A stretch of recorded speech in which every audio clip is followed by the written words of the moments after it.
My doctors weren't the greatest. So today I'm going to tell my story of how I was kind of gaslit and neglected by some of my doctors that to the point I basically thought I was going to die.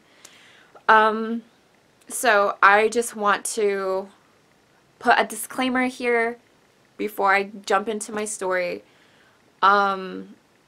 I'm going to talk about, medical weight loss, forced weight loss, disordered eating, surgery, fear of death, depression.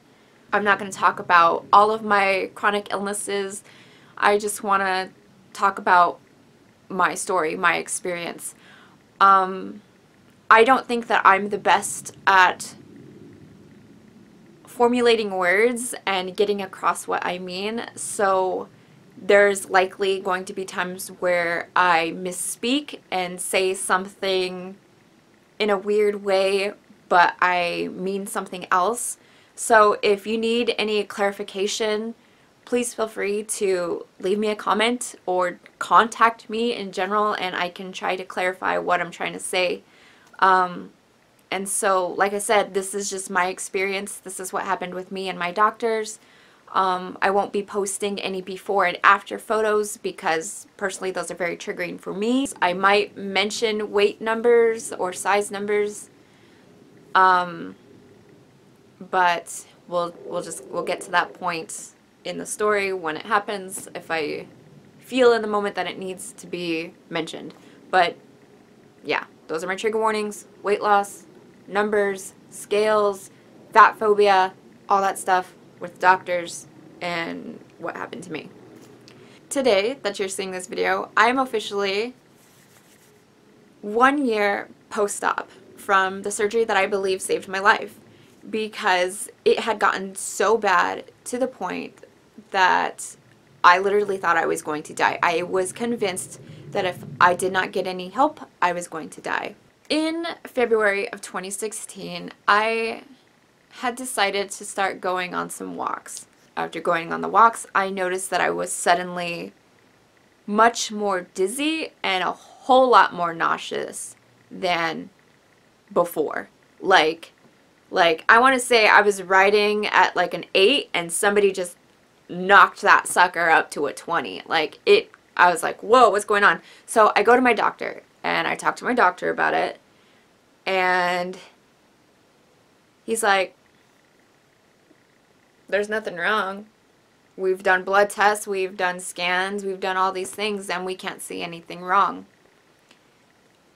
So I just kind of did what I always did, just kind of dealt with it, just okay. But it kept getting worse. I started throwing up more. I did not force myself to throw up. This was not something I was doing to myself. I was throwing up more. And I would kind of get like these weird attacks where I would eat something and then my body would just kind of like, no, this ain't good, and reject it.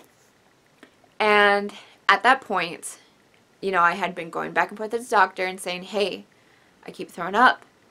I'm not feeling well. I'm losing weight.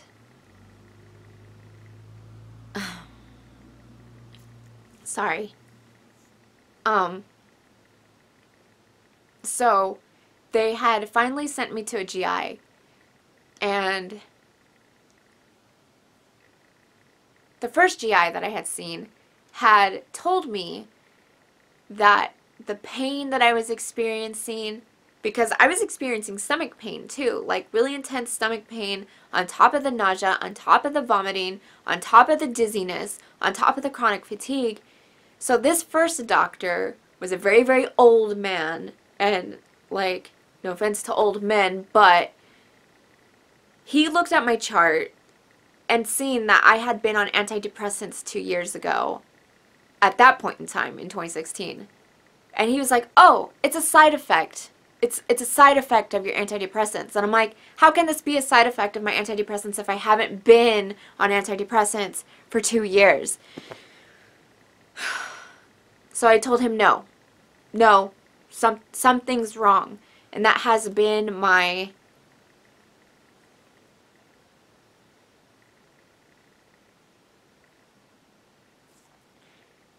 like, not like my mantra, but sorry. I'm not trying to get emotional, but it's emotional to think about. And I'm gonna mess up my makeup. But there's something wrong. It's something that I told my doctors over and over and over again, that there's something wrong, there's something wrong. I could feel that something wasn't right in my body. And, sorry, tissue moment. I could feel that there was something wrong in my body. So he finally decided to do an endoscopy, a throat endoscopy, to look at my stomach. And they had also done a ultrasound.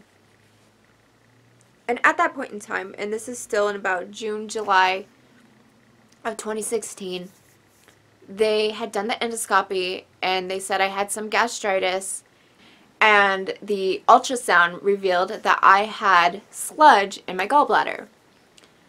So they had called me with my results and said they were going to schedule me for surgery.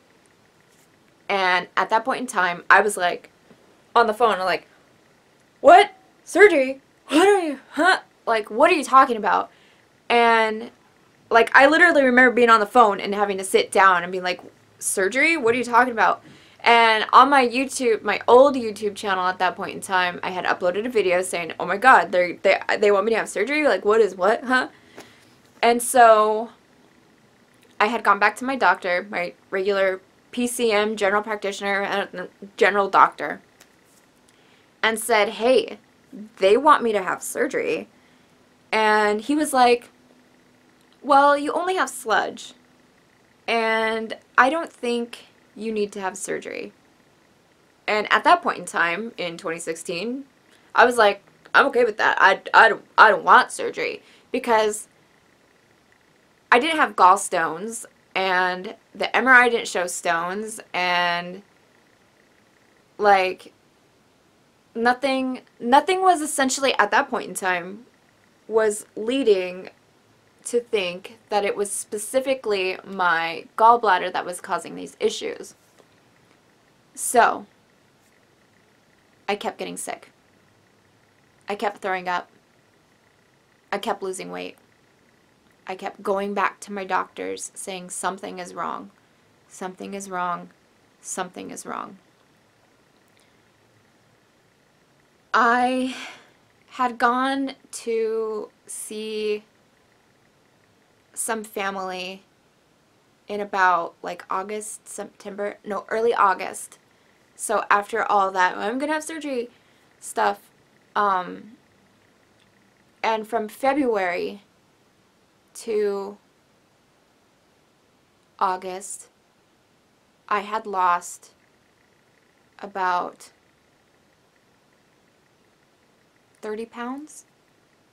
So yeah, I'm gonna mention some weight here. I'm not gonna say the weight that I started at, and I'm not gonna say the weight I am now, just for my own mental well-being.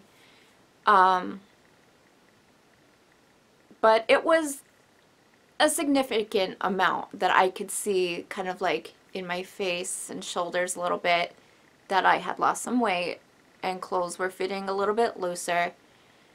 And all I could do was just keep going back to the doctor. And how it had started was, say example, I would eat like item A, and I was always able to eat item A. Suddenly I couldn't eat item A anymore. But I was like, okay, you know, it's not a big deal if I stop eating that. And so then it turned into, okay, so I can have B through Z. We'll cut out A. Then food item B was making me sick. And I was like, well, that's kind of weird. And then food item C was making me sick. That I could not hold them down, that I could not eat these things. So I was like, okay, that's kind of weird. And I was still going back to the doctor. And the doctor saying, hey, you know, let's run more blood tests. Let's run this. Let's run that. I seen a cardiologist, a hematologist, an endocrinologist, like all of the ologists that she could possibly think of. And none of them could tell me why I was so chronic fatigued, why I wouldn't stop throwing up, why I was so damn dizzy, and why the weight kept coming off. And so, like I mentioned, I kept going back to my doctor, kept going back, and I kept weighing myself because the weight was coming off so fast. And you know, you research, like, you know, like WebMD is like, if it's not cancer, it's this other thing. If it's not you dying, it's this other thing. And so a lot of things that say rapid weight loss, because I was losing very, very fast, was saying things like cancer or ulcerative colitis, and I begged for a colonoscopy, and they still haven't given me one. But they just kept saying, you don't really fit the criteria for gallstones.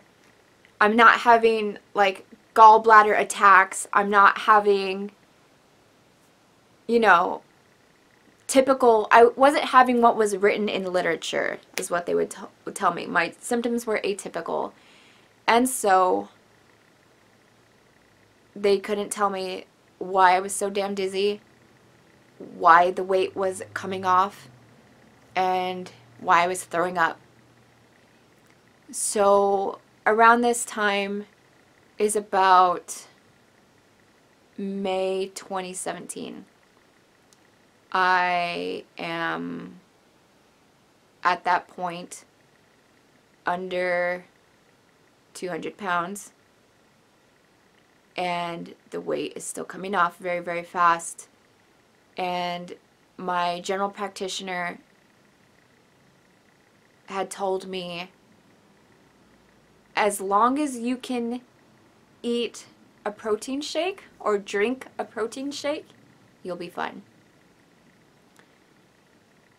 And so I started drinking protein shakes, because at this point I had gone from not being able to eat A, B, and C to now I'm already at like F and G and H and K, and I'm already getting towards the end of the alphabet of things that I cannot eat anymore and things that my body won't let me have anymore. And so I'm losing my hair at this point, and I was still throwing up. My body would not let me eat.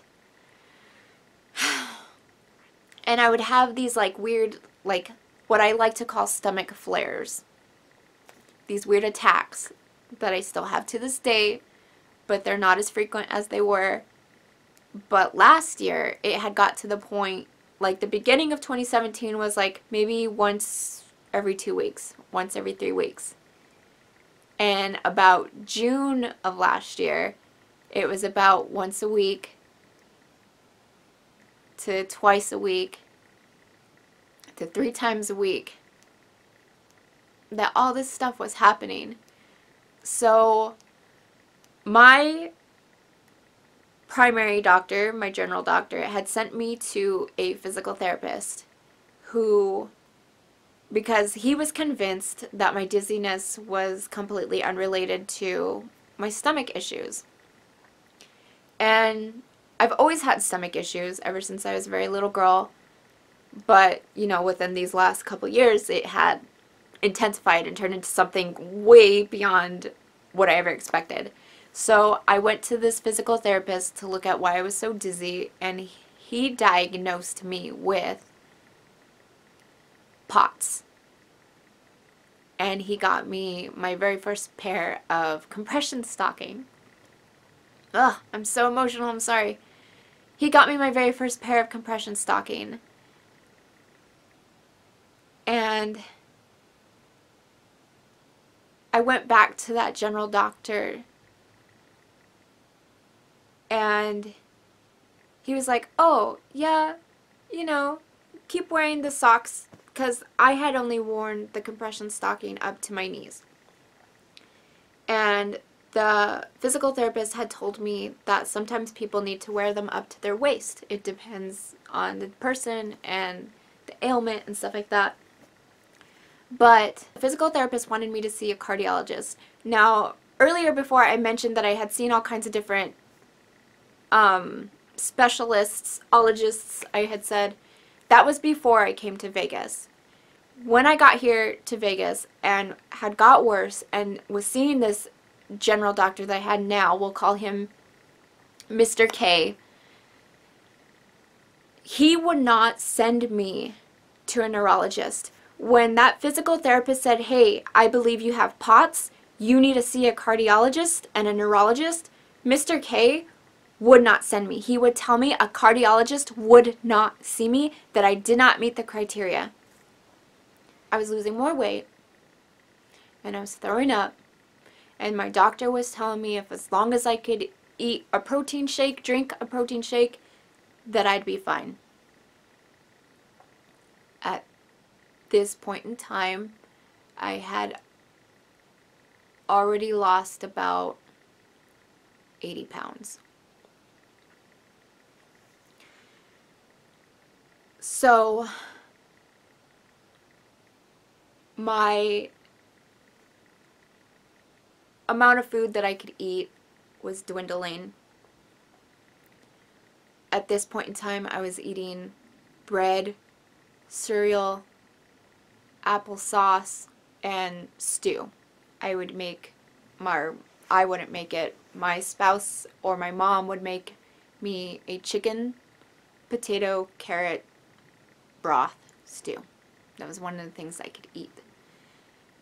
And I was in a gallbladder support group, as weird as that sounds, for people before and after surgery. And that group isn't there anymore. But it was through them that I was like, there's these things that I need done. And the group was the one who had suggested that I get what's called a HIDA scan. And a HIDA scan is what looks at the function of your gallbladder. It looks at how bile moves from your liver to your gallbladder to your small intestine.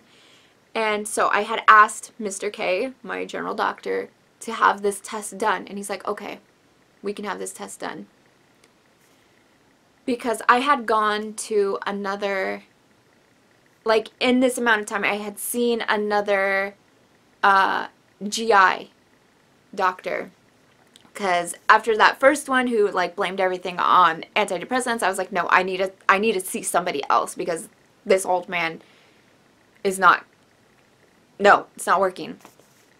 So I went and had my HIDA scan done, and I got the results back, and I was at an ejection rate of 8%. Normal is 35%.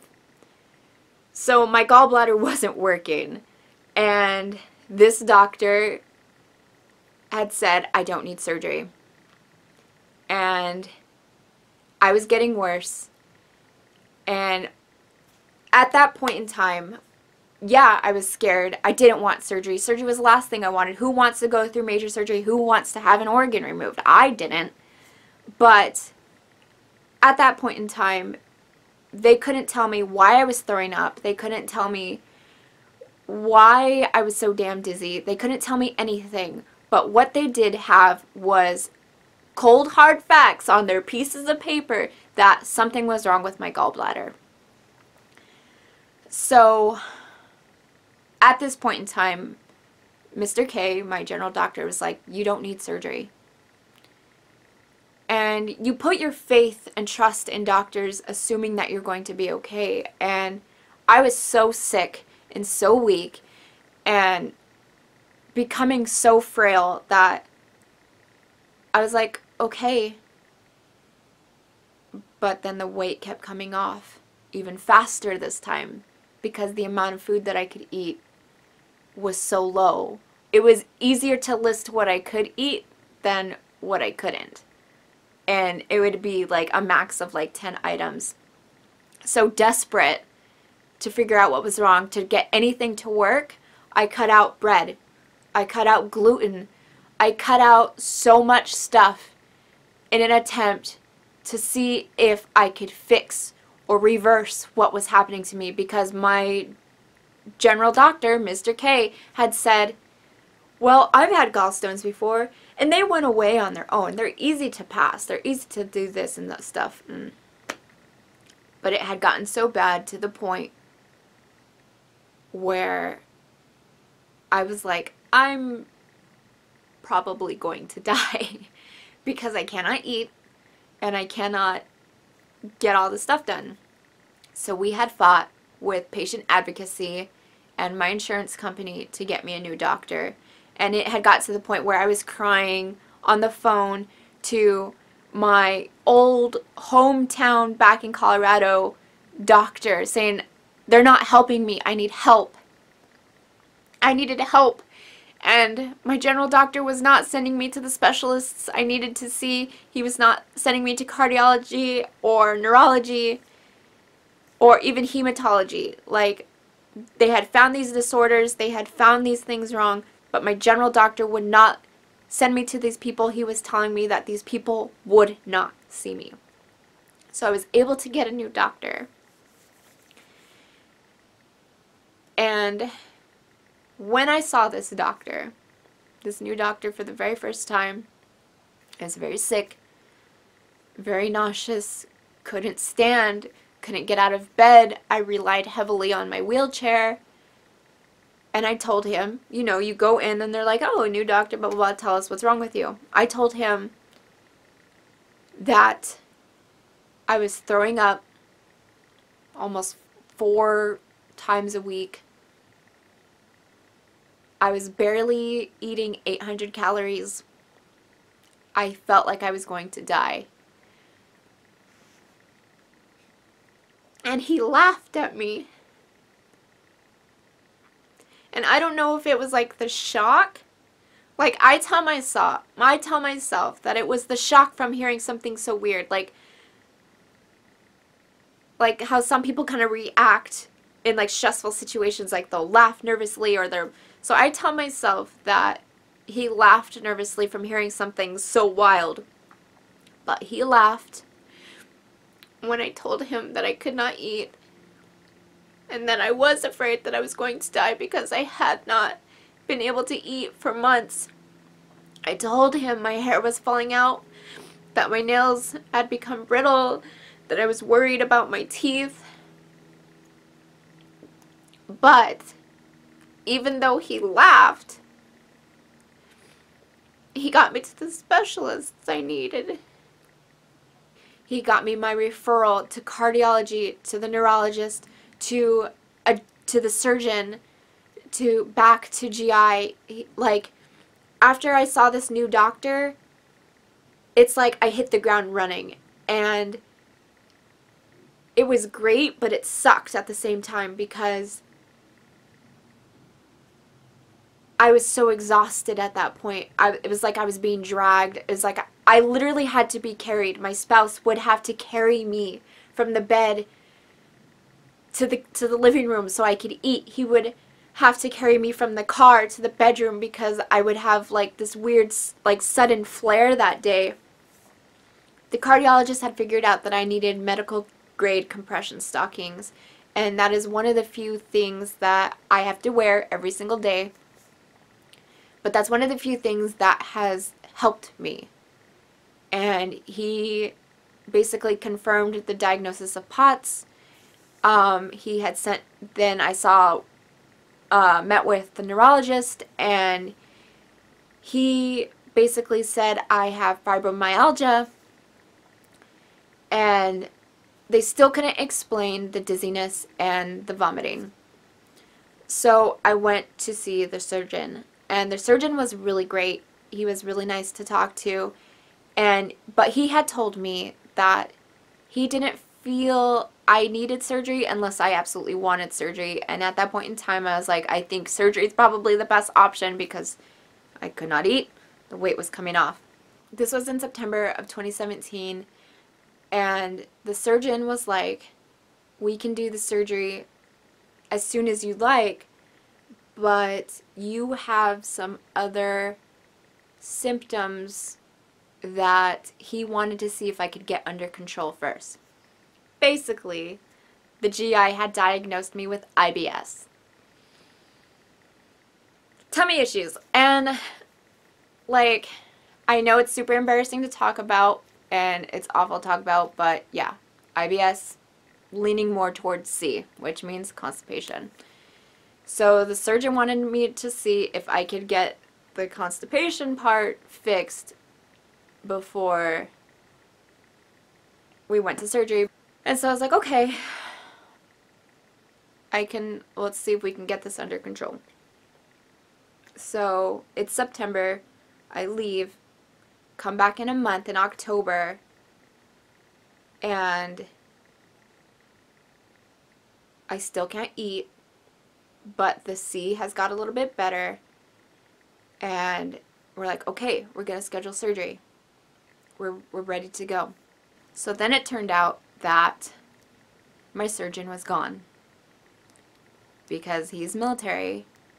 He had left to help in Puerto Rico with the hurricane and stuff like that, and I was like, okay, well, maybe I can hold out a little bit longer. And so my food list had dwindled, and I was still losing weight,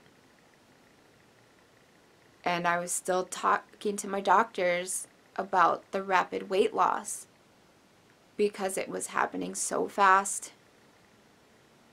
and I just wanted them to acknowledge it. Like, what is wrong? Why is this happening? Like, does this surgery need to happen sooner? Like, what is happening? And they would never acknowledge it. So then November came around last year, and I went back to Colorado because I had gotten news that my grandmother's cancer was terminal, and I needed to go and be with family. And so I left. I told my doctors I was leaving, and when I got there, my mom had scheduled me an appointment with my old family doctor, the doctor that I had cried to on the phone saying I needed help, that I felt like I was dying. And at this point in time, I could not eat a whole lot. Like, I was eating very, very, very, very small portions. And the amount of things that I could eat was very limited. But by the time that I had got back to my hometown, I was having issues barely handling stew and barely handling water. And I was like, okay, it's time. Something needs to happen before I die, because if I can't even drink water, I'm in some serious fucking trouble. And so I had went to see that doctor in my hometown, and that very day he got on the phone with a surgeon because his office was in a hospital. He was like, I have a young woman here who is in very bad shape and she needs surgery. And within that week, I was scheduled for emergency surgery. And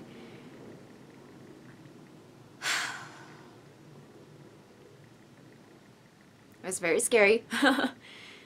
And I was very scared because my health was so bad already. I was worried it was going to be very difficult to heal. So, on Friday, December 8th, 2017, I had emergency surgery to remove my gallbladder. And it was like the most horrific pain I've ever experienced in my whole life. Even more extreme pain than how sick I had been before, which is wild to say because I had gone through a lot of pain. But they had removed my gallbladder without any issues. But when the surgeon had told my mom, you know, she's out of surgery and stuff like that, he had said to her, he said there were so many stones that he couldn't even count them all, that there was innumerable amount of gallstones. And it turns out that there is different types of gallstones. There are like calcium composite type gallstones, and then there's some that look like crystals. They look like shards of glass, and that is what I had. By the time I had surgery, I had lost over 120 pounds. And through that amount of time, so almost 2 years, never once did my doctors acknowledge the weight loss. Never once did they actively seek out why the rapid weight loss was happening. And that first doctor, Mr. K, telling me that as long as I could drink protein shakes, that I'd be fine.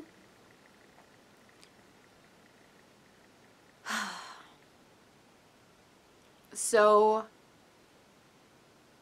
here I am, 1 year later, and I'm not dead, thankfully.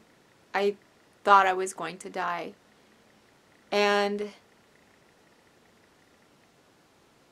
the way my body looks now, and if you follow me on Instagram, I do look like a thin woman, but the way my body looks now is not something I chose. I did not choose to lose weight. I did not lose weight because I hated my body. This is what a sick body looks like. This is what my body as an ill person looks like.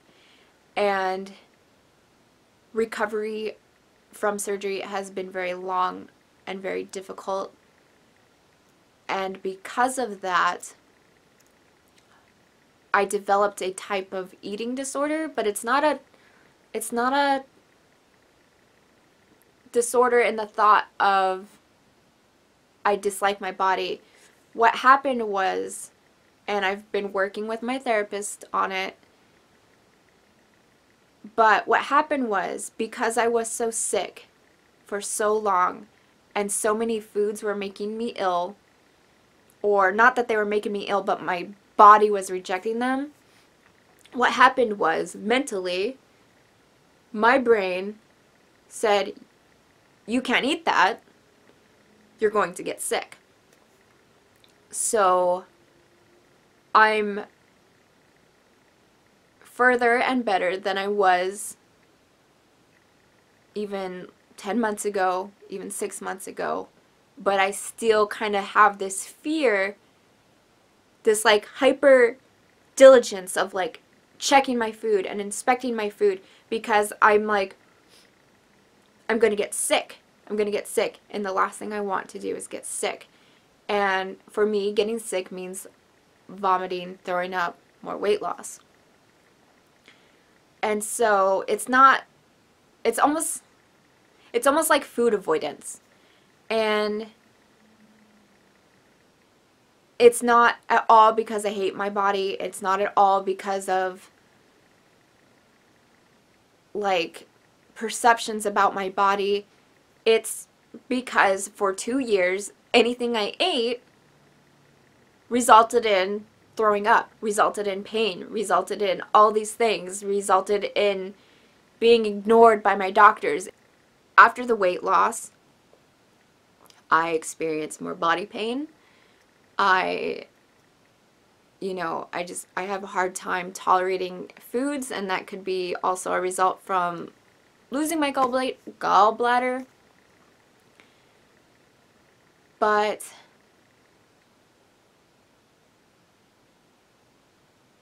it's just, I was healthier when I was fatter. And I'm sicker now that I'm thin. And I know that's not the case for everybody. I know body types and people health is all over the board. Like, there's no one particular form of health for each individual. Everybody is different. Everybody is fluid. Everything changes, and for some people it can change in an instant, and for some people it's gradual.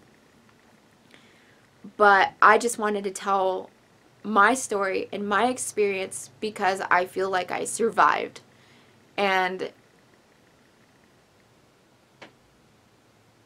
literally this time last year, I didn't think I would be here this year because of how bad it was. And so I just wanted to share what happened, my experience, my story, the fact that my doctors ignored me, the fact that I was a fat woman and this weight suddenly just came off and my doctors didn't care. It felt like they didn't care. And even when I got one who kind of cared, he just kind of laughed in my face. So, yeah, I don't know. I don't think I really have a point to this video. I just wanted to tell my story. I just wanted to say what happened to me and why I look the way that I look now. I am slowly getting better in certain aspects, but some stuff is still there. Yeah.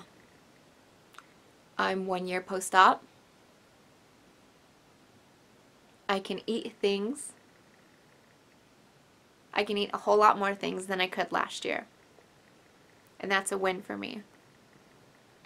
The bigger win would have been if my doctors would have believed me when I told them something felt wrong. It'd be great if my doctors would have listened to me when I told them something was wrong, if they would have acknowledged what I felt was wrong, instead of just telling me I'm going to be okay. When my hair was falling out, when my skin was dull and lifeless, when I had zero energy, when all these things were wrong, I wish they would have told me, hey, I see you, I see something's wrong, I believe you. But I was fortunate enough to have one doctor put a call in right away to get me healed. He told me that it's going to be several years until I feel 100%. I wish that wasn't the case, but that's where we are. So that's my story. That's why I look the way that I look, and why I wish that doctors would believe patients more. I wish, instead of them thinking that my larger body would be okay on a protein shake, that they would have just acknowledged the issue of me feeling sick. So, yeah, that's it. Thank you for watching. Sorry I got so emotional at what seemed weird points to get emotional, but I've had a pretty difficult couple of years, past few years. So, but I'm here. I made it. And I'm still hanging in there. Thank you for watching. Bye.